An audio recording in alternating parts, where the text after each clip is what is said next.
বাড়ির অমতে বিয়ে করেছে মেয়ে, তাই জীবিত মেয়ে শ্রাদ্ধ করলেন মা বাবা।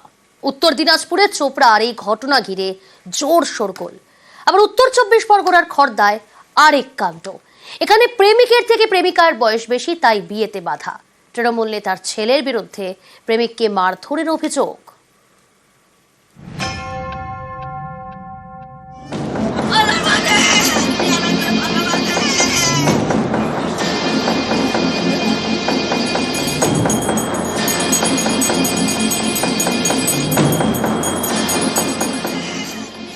মেয়ে দিব্যি বেঁচে, তবু তাঁর শ্রাদ্ধ করলেন মা বাবা। মেয়ে নাকি মহা অপরাধ করেছেন। কি সেই অপরাধ? মেয়ের অপরাধ তিনি বাড়ির অমতে বিয়ে করেছেন, তাই মেয়ের শ্রাদ্ধ করলেন মা বাবা।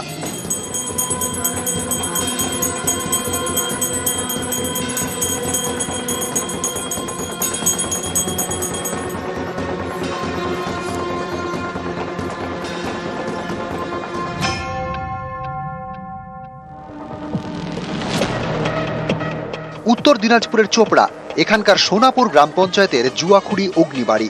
এখানে জীবিত মেয়ের শ্রাদ্ধ করেছেন মা বাবা, কারণ মেয়ে বাড়ির অমতে প্রেম করে বিয়ে করেছেন। এই বিয়েতে মত ছিল না মা বাবার, অনেক বুঝিয়েও নাকি লাভ হয়নি, তাই জীবিত মেয়েরই শ্রাদ্ধ করছেন মা বাবা। সেখানে উপস্থিত ছিলেন আত্মীয় স্বজন এবং প্রতিবেশীরা।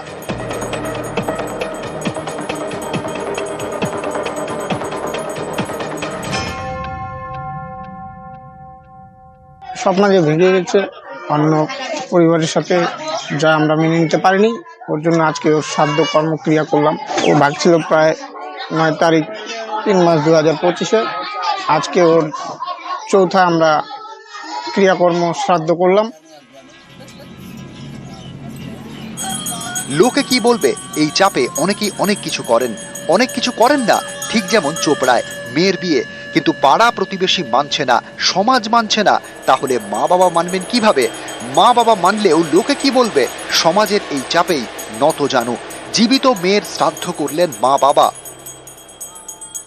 মানসিকভাবে হিংসাত্মক মেয়েটির প্রতি, বিশেষ করে কারণ সে যখন জানতে পারবে যে তার বাবা মা এরকম করেছে, শুধুমাত্র সে নিজের পছন্দের জীবনসঙ্গী বেছে নিয়েছে এবং তার সাথে বিয়ে করতে চেয়েছে। পরিবার এবং বৃহত্তর সমাজ মানুষকে মানুষ হিসাবে জ্ঞান করে না। সিদ্ধান্ত নেওয়ার যে অধিকার, সেইটার স্বীকৃতি সমাজ দিয়ে উঠতে পারছে না এবং এক্ষেত্রে পরিবার সেই অধিকার লঙ্ঘন করছে।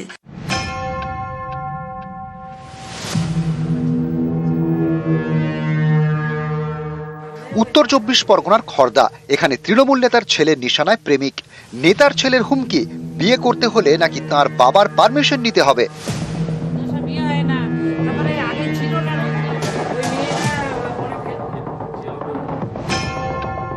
খড়দার বন্দিপুরের বাসিন্দা আজগর আলী স্থানীয় এক মহিলার সঙ্গে বছর 3 ধরে প্রেমের সম্পর্ক।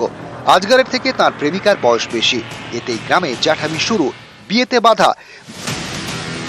বন্দিপুর পঞ্চায়েতের তৃণমূল সদস্য আলাউদ্দিন পুরকাইত অভিযোগ, তাঁর ছেলে আশফাক ওরফে অন্তু নিদান দেন প্রেম এবং বিয়ে করতে হলে নাকি তাঁর বাবার অনুমতি নিতে হবে।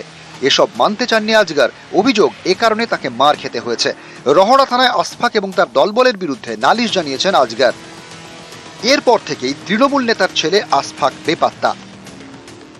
আমি সংসার করতে চাই, সংসার যেন করতে দেওয়া হয়, তাদের যেন কোনো বাধা না হয়, আর হুমকি এই ধরনের ঘটনা যেন দ্বিতীয়বার না ঘটে। আমরা খেটে খাওয়া মানুষ, এইভাবে যদি মারি, আমাদের কী করে, কোথায় যাবো, কার কাছে যাবো আমরা? আমি অনুরোধ করি, আমার বিশেষ করে অনুরোধ আমাদের যে এমএলএ বিধায়ক সাহেব, আপনি ব্যাপারটা একটু দেখবেন। আলাউদ্দিনের ছেলে আন্তু, এদের পার্টি যত ছেলেরা আছে। কি বলতে চাইছে ওরা?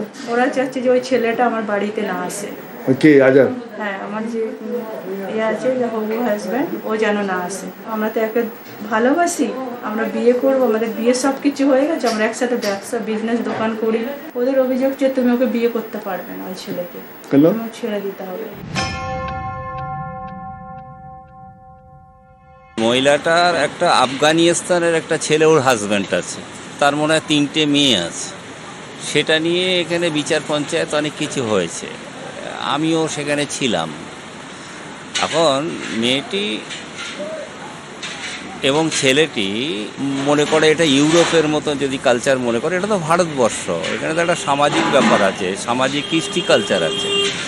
এখন মানুষ ছেলেপিলে এটাকে প্রোটেস্ট করছে। ওর যদি ইনজুরি কোনো রিপোর্ট থাকে তাহলে ও আইনের পথে চলবে। কিন্তু একটা জিনিস ফ্যাক্টর করে যে আমরা ইউরোপ যদি হয়ে যায় তাহলে ঠিক আছে, এটা তো ভারতের কৃষ্টি কালচার, বাংলার কৃষ্টি কালচার, এই কৃষ্টি কালচারকে একটু ফলো করলে মনে হয় ভালো হয়। পাত্রীর থেকে পাত্রের বয়স হতে হবে বেশি, সমাজে ঠিক করে দেওয়া এক অলিখিত নিয়মের শিকল। এর বাইরে অন্য কিছু হলেই লোকে কি বলবে তার চাপ। খর্দায় তো বলা বলি নয়, একেবারে মার। কে কাকে বিয়ে করবে এবং কে কার সাথে প্রেম করবে, তার সঙ্গীর বয়স কত হবে এবং সেই সঙ্গী কোন জাতের হবে, কোন ধর্মের হবে, কোন লিঙ্গের হবে, সেটার সিদ্ধান্ত করার অধিকার মানুষেরই আছে। কিন্তু বেশ কিছু ক্ষেত্রে আমরা দেখেছি সমাজ, সংস্কৃতি, পরিবার এবং রাষ্ট্র সেখানে হস্তক্ষেপ করেছে। এটা সামাজিক শিক্ষার অবক্ষয় এবং মানবাধিকার লঙ্ঘন। নিউজ 18 বাংলা। বাবার নাম পশ্চিমবঙ্গ সরকার আর সন্তানের নাম বন বিভাগ। এরকম কখনো কি দেখেছেন? দেখুন আলিপুরদুয়ারে কি হয়েছে, সরকারি নথিতে কি লেখা রয়েছে দেখুন আপনারা।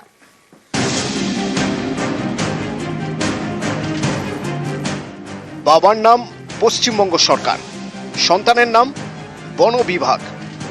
ভাবতে পারছেন, এটা সরকারি নথি, তাতেই লেখা বাবার নাম পশ্চিমবঙ্গ সরকার, সন্তানের নাম বন বিভাগ।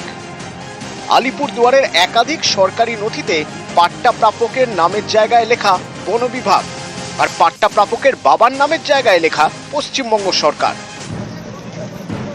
আলিপুরদুয়ারের বক্সা টাইগার রিজার্ভ, জঙ্গল লাগোয়া এলাকার বিস্তীর্ণ জায়গায় বনবস্তি।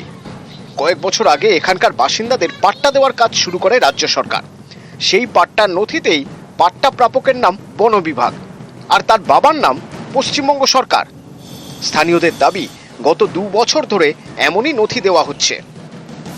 যে পাট্টাগুলো আছে সেগুলো ইন্ডিভিজুয়ালের নামে আসবে। 2017-18 থেকে নিয়ে মোটামুটি 21-22 পর্যন্ত যে পাট্টাগুলো বিতরণ করেছে সেটা তো ঠিক ছিল। 2022-এর পরে 22-23-24-এর যে পাট্টাগুলো বিলি করেছে তার মধ্যে জমির মালিকের নাম বন বিভাগ, বাপের নাম পশ্চিমবঙ্গ সরকার। আমরা অবাক হই। নিজের জমিতে নিজের নাম না থাকলে আর বাবার নাম যদি না থাকে তাহলে কোনো জায়গায় একটা অ্যাকসেপ্ট হবে না। এটা প্রশাসনের গাফিলতির জন্য হচ্ছে না কিসের জন্য হচ্ছে সেটা আমরা বুঝি না, কিন্তু আমরা এটা মনে করছি যে এটা ওনাদের দেওয়ার ইচ্ছা নেই, তার জন্য এইভাবে করা হচ্ছে। জঙ্গল লাগোয়া এই সব জমি বন দপ্তরে, এই জমিরই পাট্টা দেওয়া হচ্ছে বনবস্তির বাসিন্দাদের, সেখানেই এই সব লেখা। एक्चुअली उसमें नॉर्मली पट्टा में हर जगह में, मतलब इवन अदर स्टेट्स का भी पट्टा में फॉरेस्ट डिपार्टमेंट ही लिखता है, क्योंकि लैंड का स्टेटस रिजर्व फॉरेस्ट ही रहता है पट्टा में। फॉरेस्ट राइट्स एक्ट में राइट टू यूज जो है वो पट्टा होल्डर को मिलता है होमस्टेड के लिए और कल्टीवेशन के लिए। लेकिन लैंड का स्टेटस, लीगल स्टेटस तो फॉरेस्ट ही रहेगा, रिजर्व फॉरेस्ट रहेगा। तो बंगाल का नहीं, हर स्टेट का, एवरी स्टेट पट्टा जो फॉरेस्ट पट्टा इशू होता है उसमें ऐसा ही लिखा आता है। होमस्टेड के लिए जो एरिया डिमार्केटेड है उसमें घर बना सकता है और कल्टीवेशन खेती भी कर सकता है, ये दोनों के लिए राइट दिया हुआ है। বন দপ্তরের অফিসার বোঝাতে চাইছেন এটাই নাকি নিয়ম। তাহলে 2011 সালে দেওয়া পাট্টার নথি অন্যরকম কেন? দেখুন ভালো করে। 21 সালে যখন পাট্টা দেওয়া হয়েছিল তখন নথিতে কি লেখা ছিল? 2021 সালের নথিতে পাট্টা প্রাপকের নাম এবং বাবার নাম স্পষ্ট করে লেখা। তাহলে এখন বাবার নাম পশ্চিমবঙ্গ সরকার আর সন্তানের নাম বন বিভাগ হলো কিভাবে? নর্থ বেঙ্গল ছাড়াও তো পুরো পশ্চিমবঙ্গে পাট্টা দেওয়া হচ্ছে, সেখানে দখলদার হিসেবে পাট্টাদারের নামই থাকে। আর যেহেতু এটা পাট্টা জমি, মালিকানা সবসময় সরকারের পক্ষে থাকবে, ওই টার্মস অ্যান্ড কন্ডিশন এটা সরকার ভোগ দখলের জন্য দেওয়া হয়। কিন্তু আমি এই প্রথমবার কোথাও মানে যে পাট্টাধারী নাম তার নাম বন বিভাগ আর তার বাবার নাম পশ্চিমবঙ্গ সরকার দেখলাম, যেটা সত্যি হাস্যকর। আমার আশা করবো যে কনসার্ন অথরিটি এটাকে নিশ্চয়ই তারা রেকটিফাই করবে, as per the law and schedule সেটা তারা মেনে নতুন করে পাট্টা ইস্যু করবে। বক্সা টাইগার রিজার্ভ 760 বর্গ কিলোমিটারের জঙ্গল লাগোয়া 45টি বনবস্তি, কয়েক হাজার পরিবার থাকে। জঙ্গলের সঙ্গে বাসিন্দাদের পুরনো সম্পর্ক, তাদের পাট্টা দিচ্ছে রাজ্য সরকার। তাতেই পাট্টা প্রাপকের নাম বন বিভাগ, পাট্টা প্রাপকের বাবার নাম পশ্চিমবঙ্গ সরকার। কিন্তু সরকারি নথিতে এরকম নাম বিভ্রাট কিভাবে সম্ভব? কার ভুলে এরকম নাম বিভ্রাট? প্রশ্ন অনেকেরই। আলিপুরদুয়ার থেকে রাজকুমার কর্মকার, নিউজ 18 বাংলা।